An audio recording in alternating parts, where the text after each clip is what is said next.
বাংলা সঙ্গীত ইতিহাসে এমন কিছু গান রয়েছে যেগুলো যুগের পর যুগ মানুষের হৃদয় জাগায় একই অনুভূতি, আবেগ আর ভালো লাগা। ঠিক তেমনই একটি গান এই মন তোমাকে দিলাম। দীর্ঘ ৪৪ বছর পর আবারও নতুন সঙ্গীতায়োজনে কালজয়ী গানটি গাইলেন সঙ্গীত শিল্পী সাবিনা ইয়াসমিন। তুমি চোখের আড়াল হও। আসন্ন ঈদে মুক্তির অপেক্ষায় থাকা দম সিনেমার জন্য গানটি নতুনভাবে রেকর্ড করা হয়েছে। ১৯৮২ সালে মুক্তিপ্রাপ্ত মানসী সিনেমার এই জনপ্রিয় গানটি শ্রোতার হৃদয় ছুঁয়ে যায়।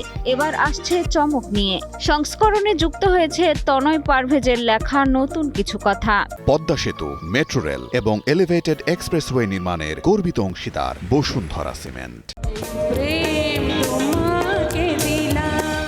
এই গানে সাবিনা ইয়াসমিনের সঙ্গে সহশিল্পী হিসেবে কণ্ঠ দিয়েছেন মমিন বিশ্বাস। গানটি নতুন করে গাওয়া প্রসঙ্গে সাবিনা বলেন, এই আয়োজন তার ভালো লেগেছে বলেই তিনি কাজটি করেছেন। আর নতুন প্রজন্মের শিল্পীদের সঙ্গে কাজ করতে তার সব সময় ভালো লাগে।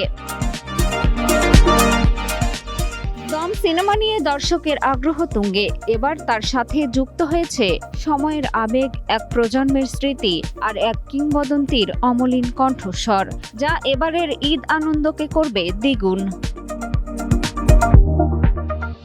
মিষ্টি খাতুন, কালের কণ্ঠ।